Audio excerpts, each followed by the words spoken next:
जय जगन्नाथ। आज आम आलोचना करवा गोटे रचना जहाँकि दशम श्रेणी रे आसी थाए बारंबार आसी थाए तो स्वच्छ भारत अभियान तो यह समस्ते जाना निहांत आवश्यक मध्य। तो स्वच्छ भारत अभियान गोटे रचना लिखा आगु आमको कौन करने को पड़ी था। गोटे रचना लिखा आगु आमको प्रथमे तार उपक्रम देवाक पड़ी थाए तार उपसंहार उपक्रम एवं उपसंहार ता भितर मध्य जहाँ पारि कौन जेन विषय तुम लिख से रिलेटेड जदि किसी लिखिदेल आवश्यकता उपयोगिता ता सहित अपकारिता सब जो लिख ताहले तुम मानक जड़े परीक्षार्थी बा जड़े खाता देखाड़ी मार्क देवाई उत्साह हम और खाता देखा उत्साहित लगे। तो प्रथमे आम स्वच्छ भारत अभियान जो अच्छी से स्वच्छ भारत अभियान कौन रहा रचना भी लिखा ना उपक्रम प्रथमे उपक्रम रे कौन देबा आम बड़ बड़ करवानी जिते छोट करवा से भल हम। तो स्वच्छता मानव जीवन सर्वश्रेष्ठ आवश्यकता आम जाचु स्वच्छता होची मानव जीवन सर्वश्रेष्ठ आवश्यकता कारण स्वच्छता बिना स्वच्छ सुस्थ रदि सुस्थ परिवेश ही सुस्थ जीवन मूल भित्ति बुझीगला। वैदिक जुगरु मुनि ऋषि माने सरल जीवन यापन करने सहित स्वच्छ परिवेश प्रति ध्यान देउथिले।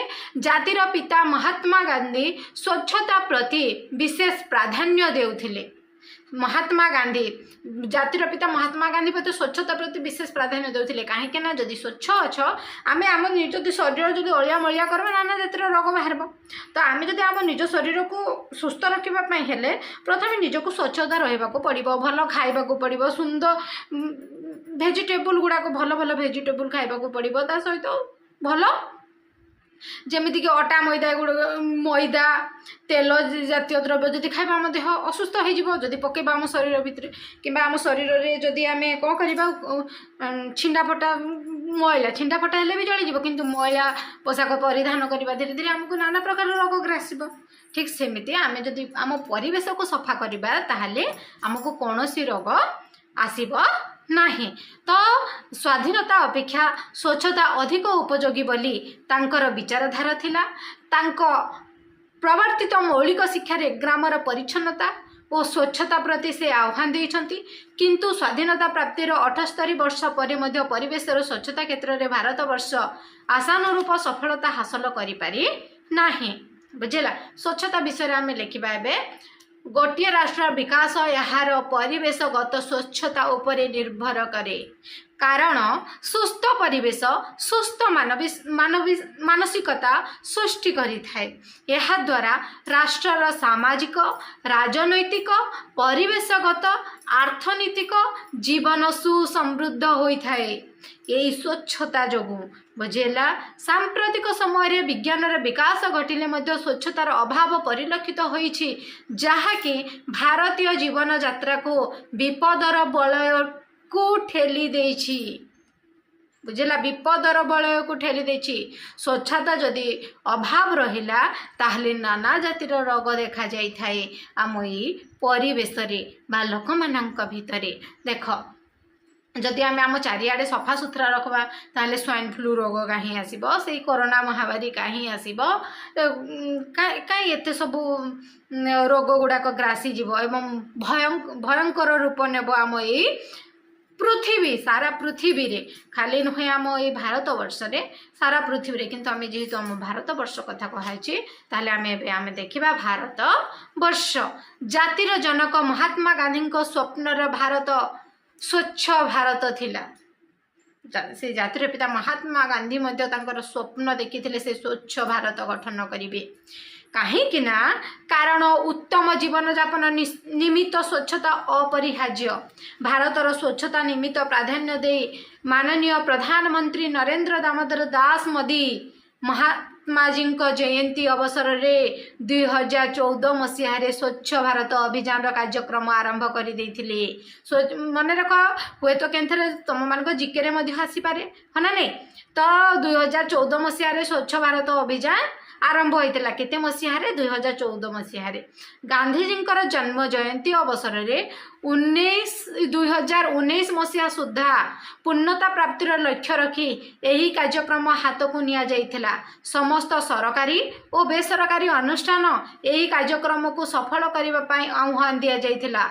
स्वच्छ भारत अभियान को एक जन आंदोलन रे परिणत करा जाइथिला। ए क्षेत्र में सफलता आशानुरूप होई न पारिबा भविष्यत पाई एक समस्या कहले अत्युक्ति हेब नाही। जदि ए सबु जे देख सरकारी बेसरकारी मानक मध्य सरकार कहिदेला जे तमे समस्ते सर्वभारत अभियान रे जीव बा स्वच्छता को ध्यान देव तो समस्ते ध्यान देवे ना नहीं तो देउछंती एवं देउछंती किछि मात्रा रे टिके पूरण हो आसिलानी धीरे धीरे जदि आमे निजे निजे सचेतनता हेबा ताहले हे पारिबो। मूल उद्देश्य हेउछि सरकार जेते मध्य निष्पत्ति नियंत्रण ना काहेकि जदि आमे मनीष माने जदि निजको निजे सचेतनता हे जिबा ताहले आमको यही स्वच्छ भारत अभियान रे केही अटकाई पारिबे नाही। किंतु जदि सेटा से क्षेत्र में सफलता आशानुरूप होई न पारिला जदि स्वच्छ भारत अभियान रे पूरण हो पारिला नाही ताहले भविष्यत पाई एक समस्या कहले अत्युक्ति हेब नाही। अनेक जातिर रोग सृष्टि हेब ता सहित प्रभाव विषय रे आमे आलोचना करिबा। स्वच्छ भारत अभियान रो प्रधान विशेष गुरुत्वपूर्ण मनी हुए जातिर पिता महात्मा गांधी दूरदृष्टि एवं देश और जातिर मंगल पाए एभली चिंताधारा जनजीवन को विभिन्न क्षेत्र में प्रभावित करि पारिछि। यह जनजागरण आनिबा सहित स्वास्थ्यकर परिवेश सृष्टि करिबारे सहायक होइछि। सहरांचल ठारू ग्रामांचल जाए वर्ज्य वस्तु परिचालना पानीय जलर स्वच्छता ता सहित पानीय जो रास्ता घाटर परिच्छन्नता रखिबा निहाती आवश्यक। विभिन्न कर कारखाना रखी को मध्य करबा ऑफिस स्कूल कॉलेज डाक्तरखाना सर्वसाधारण स्थान को कौन करबा परिष्कार रखिबा ओ खोला स्थान रे मलमूत्र त्याग करिबा बंद अभ्यास को नियंत्रण करिबारे यह विशेष प्रभावशाली होई अछि। जनसाधारण शौचालय प्रतिष्ठा करिबार मानसिकता पोषण करिसंती निजर परिवेश को निजे स्वच्छ रखिबारे यत्नशील होइछंती। ताहले उपसंहार आमे देखिबा स्वच्छ भारत अभियान रो सफलता कोनोसी निर्दिष्ट व्यक्ति दल बा गोष्ठी द्वारा संभव नुहे। यह एक सामूहिक उद्यम केवल आईन व्यवस्था रे यह क्रियाशील होई परिबो नाही। समाजसेवी राजनेता स्वेच्छासेवी और सचेतन नागरिक माने ए क्षेत्र में यथेष्ट त्यागशील मनोवृत्ति पोषण करने अत्यंत जरूरी अटे। विभिन्न शिल्प प्रतिष्ठान परिचालक कार्यालयर अधिकारी और शिक्षायतन कर्तृपक्ष एप्रति ध्यान देले यह अत्यंत सुफलदायक हो पारिबो। फल सुस्थ सुंदर निरोग जीवन जापनर मार्ग प्रशस्त हेब। शेष कथा जदि लिखिदेल भल हेब। शेष जदि लिखिदेल शेष कथा स्वच्छ भारत अभियान हेउची आम समस्तों खाली भारतवर्ष नुहे सारा विश्व पाई गोटे अत्यंत आवश्यकता एवं समस्ते एप्रति ध्यान देवा आवश्यक। वीडियोटी भल लगी लाइक कर शेयर कर कमेंट कर सब्सक्राइब कर दिया। जय जगन्नाथ।